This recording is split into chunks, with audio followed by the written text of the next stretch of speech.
Մենք ի սկզբանե եթե նկատել եք դատական գործերում հայցի ապահովման միջնորդությունները միշտ ոնց որ հայցի հետատրվում եւ մենք այս գործով որոշել ենք չտանք, որովհետեւ օրենսդրական ժամկետ կա 2 ամիս է եւ 2 ամսում գործի քննության արդյունքում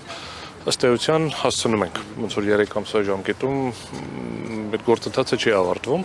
Մինչև որ 2 օր առաջ ստացա կառավարության ներկայացուցիչ դիրքորոշումը, որով խնդրեց իրեն ժամանակ տրամադրել, որ ինքը ծանոթանա պատասխան ներկայացնի, ակնկալելով, որ երբ որ բալանսավորվում է օրենքով սահմանված ժամկետ, մասնակիցների դատավարական իրավունք, հնարավորություն կա, ռիսկ կա ապահովելու համար կառավարության ներկայացուցիչի արդար դատաքննության իրավունքը, որ իրեն ժամանակ կտրամադրվի եւ հնարավոր է, որ չենք տեղավորվի 2 ամսում, դրա համար ներկայացվեց այս միջնորդությունը։ Իսկ սկզբանե մեր նպատակն էր 2 ամսում գործը ավարտել, ստանալ որոշում եւ որևէ հայցի ապահովման խնդիր որպես այդպեսին դրված չէր ընդհանրապես, որովհետեւ ակնհայտ էր, որ մենք համոզված ենք հիմնավոր է, որ որևէ խախտում չկա։ Երբ որ բայց մենք դիտարկում ենք արդեն երբ որ կառավարության ներկայացուցիչը պատահականորեն նոր իմացավ, նոր են ներգրավել ֆորմալ առումով, հա, բայց նոր միջնորդում է ժամանակախնդրում ծանոթանա պատասխան ներկայացնի, այդ ժամանակ մենք արդեն միջնորդեցինք եւ դրանով էր պայմանավորված մեր միջնորդությունը, սա շատ կարեւոր է, որ շուտ այնց այլ խնդիր չէր դրված։ Հիմա դա համընկավ ինչ որ նաեւ սահմանադրական դատարանի կողմից ոնց որ թե օր է որոշել փետրվարի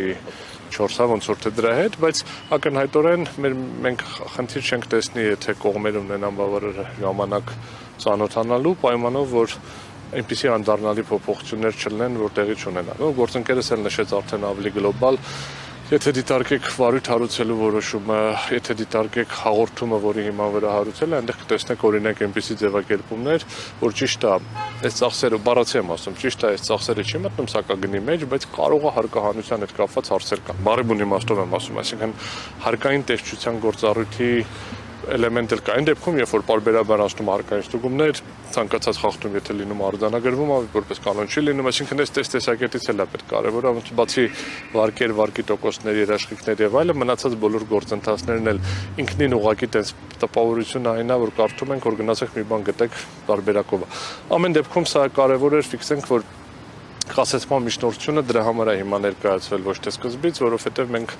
հիմա պոտենցիալ ռիսկ բան իմաստով չեմ ասում, բացասական իմաստով չեմ ասում, էլի օբյեկտիվ պայմաններով պայմանավորված կարող է 3 ամսից ավել տևի, դրանով պայմանավորված խնդրել ենք հայցի ապահովում։ Պարոն Օրբելյան, մեկ 4 հետ կապված համապատասխան Պատգամավորների 1/5-ը դիմել էր այս օրենքի փոփոխությունը հակասահմանադրական ճանաչելու մասով, ամբողջությամբ չեմ տիրապետում հիմքերը, ինչ հիմնավորումներ են բերվել, ինչ կետերով են բերել։ Մենք ինքներս օրենքի սահմանադրականության որոշակի խնդիրներ տեսնում ենք։ Ամենամեծ խնդիրը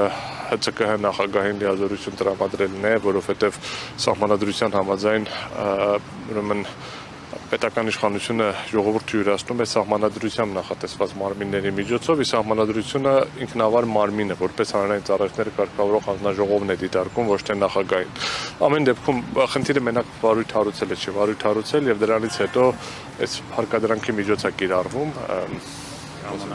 ժամանակավոր կառավարչի նշանակումը, այսինքն այդ որտեղ միայն հարուցելը եթե լիներ, հələ կարելի էր քննարկել։ Երկրորդ մեծ խնդիրը հետադարձությունն է, երրորդ մեծ խնդիրը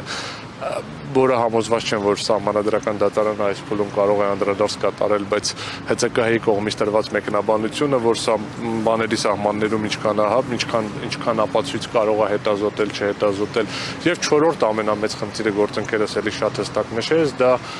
ժամանակավոր կառավարչին որպես տնօրեն ձևակերպելն է, որովհետև ունենք շատ դավեշտալի իրավիճակ։ Ներկայացվել է հայցադիմումը դատարանում քննվում է եւ հետո մեկ էլ այդ հայցադիմումը հետականչվել ժամանակավոր կառավարչի կողմից։ Բողոք ենք ներկայացրել, ասում ենք ինքը չի կարող, բողոքը վարույթ չի ընդունում, որովհետեւ ասում է որպեսի բողոքը քննենք ժամանակավոր կառավարչի լիազորագիր է պետք։ Այսինքն արդյունքում շատ པարզ սխեմա է, օրենք ենք ընդունում, նշանակում ենք ժամանակավոր կառավարիչ, լիցենզիայի զրկում ենք, չեք կարող պաշտպանվել, որտեղ որ գնում եք դատարան, ժամանակավոր կառավարչի լիցենզիա լիազորագիր է պետք։ Դրանից հետո գալիս եմ եւ ձեր բաժնեմասը ձեր ձեռից առնում եմ, որովհետեւ լիցենզիա չունեք։ Այս փոքր ինչ որ բացառիկ տարբերակը բաժնետիրոջ անունից էս գործի քննությունը, ասենց ինչ որ բացառիկ ադարել։ Դուք կարող եք այս նույն ձևի ասեն դե դուք էլ ինչ եք ներկայացնում, եթե լիցենզիայից զրկման արդյունքում չառաջանար բաժնետոմսերը կորցնելու ռիսկ է։ Դա էլ չլներ, կասեն դե նա ինչ խնդիր ունեք, ինչա ձեր ընկերությունը դե ձերն է, էլի թո լիցենզիա չունենա հիմա վաղնան։ Սա ուղղակի քանի որ բաժնետոմսերը կորցնելու ռիսկ կա, մենակ դրանով պայմանավորված, այնց ինչ որ շատ բարդեցված համակարգով կարողանում ենք եւ մասնակցել վարույթին եւ բողոքարկել։